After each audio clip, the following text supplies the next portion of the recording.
मैं एस्ट्रोलॉजर शैलेश जैन आपका हमारे चैनल पर स्वागत करता हूं। दर्शकों, आज का विषय है कि हमारे जो शत्रु होते हैं उनसे अपनी सुरक्षा कैसे करी जाए। लेकिन प्रश्न ये उठता है कि पता कैसे लगेगा कि हमारे शत्रु कौन कौन हैं। कई बार कुछ शत्रु ऐसे होते हैं जो बहुत ही गुप्त होते हैं, कई बार कुछ ऐसे लोग होते हैं जो बिल्कुल हमारे आसपास रहते हैं, बहुत करीब रहते हैं, पर मन में शत्रुता पाल के रखते हैं। यानी जो आपके सामने प्रत्यक्ष तरीके से आपसे कॉम्पीट कर रहा है और गलत तरीके से आपको नुकसान देना चाह रहा है, वह तो आपका शत्रु है ही दर्शकों। लेकिन जो गुप्त शत्रु है उससे बचना बहुत ज़्यादा आवश्यक होता है। और हम ऐसी जगहों पर कई बार लगातार जा रहे होते हैं। कैसे कि देखिए ना, आप ऑफिस तो जा ही रहे हैं, आप अपने रिश्तेदारों से मिलने जा रहे हैं, आप कई बार अपने पड़ोसी के साथ अच्छे संबंध रखते हैं, लेकिन उसके मन में बड़े ही अलग तरह की जलन होती है। कहने का मतलब, हमें वहां पर बार बार जाना होता है और पता भी नहीं होता कि वह हमारे लिए एक शत्रुता मन में पालकर चल रहा है और हमारे मान सम्मान को या फिर हमारे भविष्य में होने वाली कुछ घटनाओं को जो हमारे परिवार से संबंधित हैं या हमारी फ्यूचर प्लानिंग से संबंधित हैं, उन्हें बैडली इफेक्ट कर सकता है। ऐसे शत्रुओं से बचने के लिए दर्शकों एक उपाय बताने जा रहा हूं। सरलता से करना है, लेकिन थोड़ा सा ध्यान से भी करना है। उसके मुहूर्त और दिन अलग अलग हैं, वह भी बताऊंगा। तो सबसे पहले देखिए कि आपको उस उपाय के लिए क्या क्या करना है। दर्शकों, एक पाठ आपको करना होगा और किस दिन करना होगा ये थोड़ी देर में बताता हूँ। लेकिन सबसे पहले कहूँगा कि जो आप सरलता से सुनने वाले हैं और कुछ लोग डेली करते भी होंगे, उनको इस पाठ की अवधि को बढ़ाना होगा। एक तरीके से यह 2 पार्ट में डिवाइड कर रहा हूँ। सबसे पहले मान के चलिए कि अगर आपके पास समय बहुत कम है तो आप 7 बार हनुमान चालीसा कीजिए। उपाय ये अधूरा है, पूरा सुनिएगा, क्योंकि कई बार आप कहेंगे आचार्य जी हम तो डेली ही हनुमान चालीसा करते हैं, इसलिए कह रहा हूँ उपाय पूरा सुनिए। 7 बार हनुमान चालीसा कीजिए, या अगर आपके पास अधिक समय है तो 7 बार बजरंग बाण का पाठ कीजिए। और जिस समय आप ये पाठ कर रहे हैं उस समय एक सामग्री को आपने अपने सामने प्रज्वलित करना है, कपूर, देशी कपूर डालते हुए।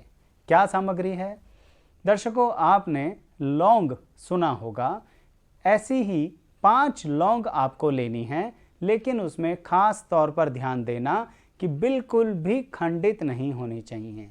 जैसे कि लौंग की चॉइसेस करते हुए आपको ध्यान देना है कि उसके ऊपर का जो फ्लावर होता है, फूल होता है, पूरा ढंग से बना हुआ हो।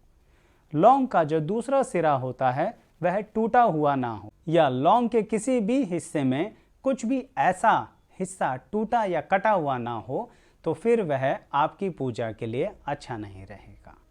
इसलिए अखंडित 5 लौंग लीजिए, थोड़ा सा देसी कपूर लीजिए, और जिस समय आप 7 बार लगातार हनुमान चालीसा कर रहे हैं या 7 बार बजरंग बाण कर रहे हैं, उसी समय देसी कपूर की सहायता से 5 अखंडित लौंग को इकट्ठा ही एक तरीके से उनकी भस्म बनानी है। अब क्या करें दर्शकों?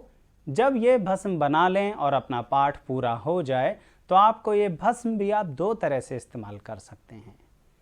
कई बार क्या होता है कि हमारे जो शत्रु होते हैं वे हमसे बड़े गुप्त तरीके से प्यार से व्यवहार कर रहे होते हैं, हमें पता ही नहीं लगता कि हम अपने राज की बातें उन्हें बता देंगे।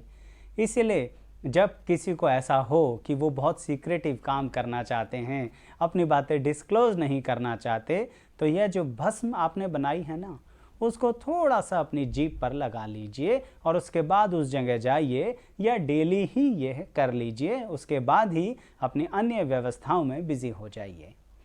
लेकिन जो लोग जीभ पर नहीं लगाना चाहते तो थोड़ा सा इसका तिलक लगा लीजिए। किसी को दिखेगा भी नहीं, लेकिन यह खास ध्यान रखना है आपको कि अगर आप स्पेसिफिकली उस जगह जा रहे हैं जहां पर आपको पहले से पता है कि यहाँ हमारे चाहने वाले लोग नहीं हैं, उस दिन तो ये उपाय करके जाना।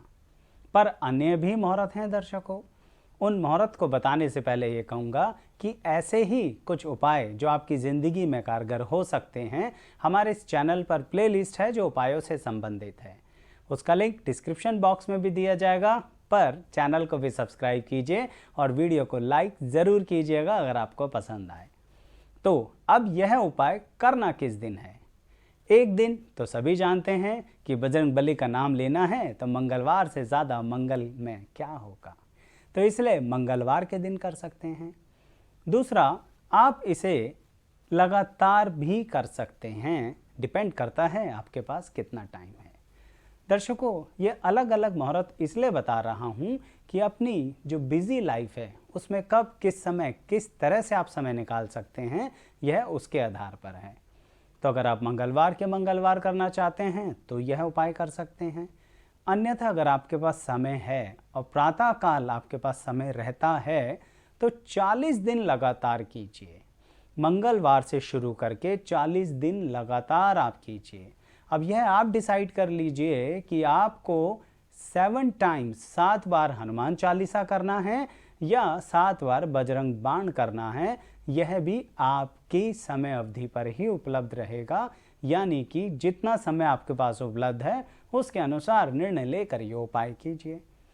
यह उपाय आपके बहुत तरह से काम आएगा दर्शकों, यानी कि कहीं ना कहीं अपनी और अपने परिवार की सुरक्षा बना के चलनी है। अपने जो सीक्रेट हैं मन में रखने हैं, कहीं गलती से भी हम उन बातों को शेयर ना कर दें जिससे हमारे मान सम्मान और हमारे कार्य क्षेत्र पर बुरा प्रभाव पड़ सके। तो अंततः यही कहूँगा दर्शकों, अपने गुप्त शत्रु या प्रत्यक्ष शत्रु से आप बचना चाहते हैं तो इस उपाय को अपने समय अवधि के अनुसार कीजिएगा और ध्यान रखिए शुद्धता का, क्योंकि उस दिन आप प्रातः काल करें तो सबसे ज़्यादा अच्छा रहेगा जो भी मैंने आपको बताया है। और एक मुहूर्त अभी बचा है वो भी बता देता हूँ। कई बार ऐसा होता है कि आपके पास 40 दिन का समय नहीं होता पर थोड़ा कम समय होता है, तो आप यह उपाय 8 दिन लगातार भी कर सकते हैं। फिर उसके बाद गैप कर दीजिएगा और शुभ मुहूर्त अनुसार 8 दिन लगातार कर सकते हैं। यह 8 दिन की शुरुआत आप कौन सी तारीख से करें? अमावस्या से कर सकते हैं अगर आपके पास समय है। वैसे आप मंगलवार से भी कर सकते हैं, पर बहुत अच्छा रहेगा आप अमावस्या से 8 दिन लगातार इस पूजा को करना चाहें तो कर सकते हैं। मैंने अलग अलग तरह से बताने की कोशिश करी है, जिसके पास जितना समय है ज़रूर ट्राई करके देखिएगा और जब लाभ मिले तो ज़रूर कमेंट बॉक्स में बताना है कि आपको किस तरह से इसका क्या प्रभाव पड़ा। आपके कमेंट से बहुत सहायता मिलती है, बहुत ज़्यादा प्रेरणा मिलती है अन्य लोगों को भी। वीडियो कैसी लगी बताइएगा और लाइक शेयर सब्सक्राइब ज़रूर कीजिएगा हमारे चैनल को। आप सभी का बहुत बहुत धन्यवाद।